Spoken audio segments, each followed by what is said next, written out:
everybody, what's up? It's your girl Bondi Blue and I am back for another Growing Up Hip Hop, y'all. This is the season finale. It was so hard, y'all. I watched this show like 2 or 3 times and I just could not pay attention. Like, I would just end up on my phone looking at stuff, reposting stuff on Instagram. I'm sorry. Okay, so JoJo and Twist try to talk, but Twist insists JoJo came at him. Then JoJo's wife tries to talk to Twist. JoJo is on the other side of the shoe store with Vanessa. He hears yelling and starts running like it's a fight. Vanessa knocked his ass down without much effort at all. I was like, he stayed trying to act hard and shit. And his own sister didn't even have to put forth much effort. He's like, he ran into her and just bounced right back. I was just like, JoJo, calm your little ass down, okay? But, you know, Twist and him were not about the box. They were not about the fight. I don't know what the hell they're upset about. I don't understand what's going on. Twist says JoJo was talking to him crazy. JoJo says I wasn't talking to him crazy. Like, I don't know. I have no idea. In current time, they just want to let it go and move forward. They've been friends for years. But I don't know who to believe as far as who was coming at who with the aggression. Because I want to believe Twist, but I also feel like, you know, sometimes Twist can come off like, you know, with the little nigga syndrome, where they are, you know, they know people might feel like because of their size, they can be messed with. So they always gotta, you know, like, you know, be with the rah-rah shit, so you'll know not to mess with them. Like, that's what it feels like. Eric tried to talk to JoJo, but you know, JoJo got the crazy look in his eyes where he's staring off like, nah, man, nah. Fuck that, nah. You know what I'm saying? And I know they talked about it at the end of the show, but I don't think they said nothing important. I really think they was like, you know, I just want to let it go. We friends, da-da-da-da. But I don't think there was any real explanation about what the hell was going on. Like, I guess just misunderstanding, miscommunication. Some people might have been on some alcohol, some drugs, whatever, you know, it happens. Then I saw TT get engaged at a photo shoot. Sam was there looking like a creep, all right? And TT didn't want him to be there, but he was there, you know, because she didn't know she was about to be proposed to, but she was doing a little interview for the show, and then he comes in with the ring and flowers, and then everybody starts to walk in and watch them as she's being proposed to. And she was so excited and happy about it. Her mom was actually watching behind the scenes while it was happening. So when she went to have her little engagement brunch or whatever, her mom showed up and she was screaming like she hadn't seen her mama in years. I was just like, okay, TT, calm down, okay? So Tyran talks to Sam in Egypt and asked them if they were going to go to the engagement party or whatever, or you know, whatever party it was. And they were like, well, I don't know, because she doesn't want Sam there and I can't go if Sam isn't there, you know, like that. So I guess they waited until the last minute, because they didn't even show up until Tyran and TT and her old man and her mom were walking out and leaving, and then they were walking in. And I think the fact that Sam was with Egypt is what made TT be like, yeah, we're going. Thanks for showing up. We're about to go. So then they went inside to eat, and it was just like they were never even there, because nothing, you know, they didn't sit down, they didn't talk, they saw each other and then passed each other, because TT was not in the mood to deal with Sam or deal with the fact that Egypt refuses to respect her wishes about bringing Sam around her into events when she's asked her to not do that. I don't want to be bothered with your significant other. You can be with him if you want to, but that does not mean that I have to deal with him because me and you are family. I totally understand how she was feeling. Besides that, y'all, okay, Bow Wow had a concert. It was sold out. You know, his big old head, his little bitty shoulders. Angela and Torre, the designer, had to come in and show him some clothing options to fit his big head and his little bitty shoulders. I was like, what happened to this nigga neck? You know, it was like, I don't know. But him and Omarion sold out. And I like the way they were saying that Bow Wow sold out the show. I'm like, no, nigga, Omarion sold out the show. Okay, Yin Yang twins and all of them. You're like, you know, it was the group of y'all that sold out the show, but I felt like they were saying it like Bow Wow was selling out a solo show. Like, cut it out. You have a set. You have a set. So yeah, y'all, that's really all I had in my notes, because I feel like wasn't nothing really going on in this last episode. Tell me if it's just me. This video ain't even 10 minutes long. Okay, that's why I decided to tack on Love and Marriage Huntsville at the end of this. Love and Marriage Huntsville came on Saturday on OWN, but it was just them going over where Martell and Melody are right now. Okay, and just kind of going through the things that happened throughout the season. Okay, now y'all know Martell Holt cheated on Melody Holt, his wife, for probably anywhere from 2 to 5 years. This cheatation with this outside girlfriend. The thing about Martell is that whenever Melody would be upset with him about it, he feels like, you know, I've already apologized, we've already talked about it, you can't still be mad at me. Like, he feels like that, you know, which makes no sense. Like, you can't cheat on me and have a girlfriend and then get mad when, you know, things happen and I still feel a way. Like, you cannot get mad at me for how I'm handling your betrayal. Like, get out of my face with this, Martell, okay? Then she messed around and got pregnant, okay? She got pregnant by him. So now she's having baby number 4 in the middle of trying to decide whether she wants to stay married to him or not. Now, all of us could look at this situation and realize she wasn't going nowhere. She said, y'all knew that I wasn't going to leave my husband, child. Well, good for y'all, because I didn't even know I wasn't going to leave my husband. I'm like, you may not have known. But for somebody on the outside looking in, Mel, you have a nice looking, successful husband that other people want to have sex with. You already have 4 kids for him. Of course, you're not going to let him go. Of course. Okay? Like, I can see it. I understand. Now, me personally, I don't know if I would have been able to deal with what you dealt with on a public, public level like that. That shit was embarrassing, and I might have stabbed that nigga if we were sitting down watching some of these episodes together. The way he talked to her, the way, he would be so dismissive and disrespectful. I mean, the way he sat there and called the girl a peasant. Like, I mean, just so much wrong with Martell. So much wrong with Martell, y'all.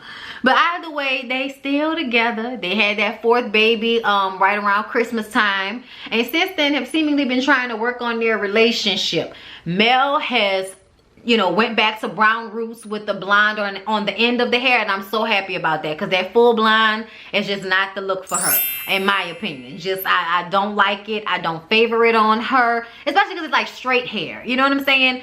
It's different when it's like textured hair, but when you have straight hair with that like white lady blonde, like, no, baby, we need some brown roots to the white lady blonde, and we blend it, and it's ombre, and we feeling it, and it's fine. So, she had the little ponytail, and they were sitting there talking about everything. So it wasn't any new information. It wasn't a new episode. It was just them going over the things that had happened in the previous season to, let y'all know where we are now. And then next week, when the 2nd episode comes on, I think it's going to probably be like another episode where they're talking about where each couple is. So probably until July 11th, when the 1st episode of that new season starts, each episode is probably going to be centered around whichever couple, the other 2 couples. Because I think we got, probably another 2 Saturdays before we get to July 11th. So yeah, y'all, it wasn't really much going on in either one of the shows. I'm sorry, I wasn't that interested. But you know what? While we here, y'all, what's wrong with Terry Crews? What's wrong with Terry Crews, y'all? I know I haven't talked about him since the whole situation with America's Got Talent and Gabrielle Union, and how I feel like he threw her under the bus and then tried to come and apologize later. But recently, he got on, I think it was The View or somewhere, and he talked about how he felt ostracized by the black community. They were talking about his tweet saying that if we don't openly receive help from white people in this fight against racial injustice, that we're going to go into black supremacy. And I remember commenting on that, like, wow, what a weird thing to say, because even in the continent of Africa, people are colonized and they look at white people as gods, or as better than themselves. So even in places where we're the majority, this is the mindset of some people. So it could never really be like that if y'all have exacted power over places that you don't even live. Like think about that. Think about that for real. Like what South Africa is like. You know what I'm saying? Like, I know y'all may not know, but either way, anybody that has an understanding of the world shouldn't say something like that. You know what I'm saying? Because it lends to the idea that that is a near possibility. And it is not. It is not. Especially not in America. So I'm looking at Terry Crews like, I wish you would go back under a rock and be quiet and just be an actor and not feel the need to always express yourself, because you don't have the mental capacity to vocalize whatever you're trying to say adequately. I wish you would just be quiet. And then he used his wife as a reason for why he feels he's been ostracized from the black community.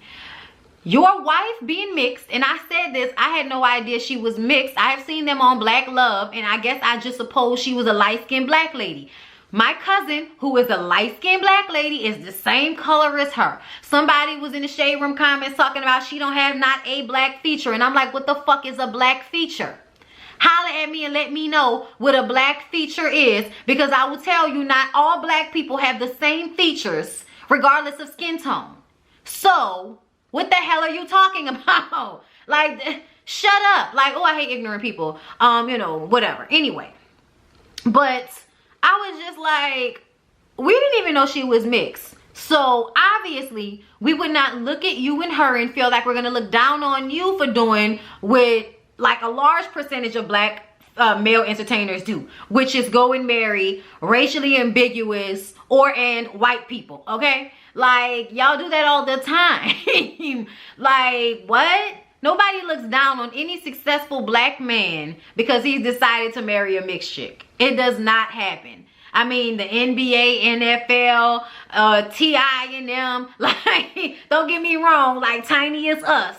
But ultimately, even the women you cheat with all look the same. Everybody's light-skinned. Everybody's racially ambiguous. The Chris Browns, the Drakes. Like, we can go on with all of the black men who are highly successful and still have some version of, you know, a white woman on their side. So for him to say that, I was just like, what world are you living in, Terry? Because you're not living in this world.